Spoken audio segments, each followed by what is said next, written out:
Quddus shahrini fath qilgan Xorazm askarlari haqida bilasizlarmi?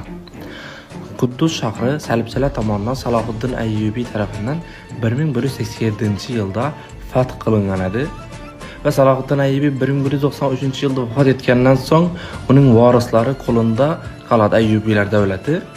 Keyinchalik Germaniya imperatori Friedrich II taklifi bilan Ayyubiylar sultoni Al-Komil o'rtasida shartnoma imzolanadi. Bu shartnoma 1229-yilda imzolanadi. Ya'ni unga ko'ra Quddus shahri salibchilarga topshiriladi. Ya'ni bu urush bilan emas, tinchlik yo'li bilan topshirilgan edi.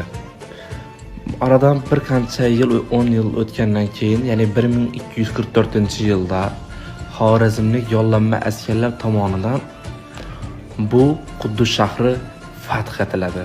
Bu Xorazmlik yollanma askarlar marhum Jaloliddin Manguberdining qo'l ostidagi askarlar edi. Jaloliddin Manguberdi vafotidan keyin tarqalib ketgan va shu yerdagi bek, vazir, sultonlarning qo'lida xizmat qilib yotgan askarlar edi.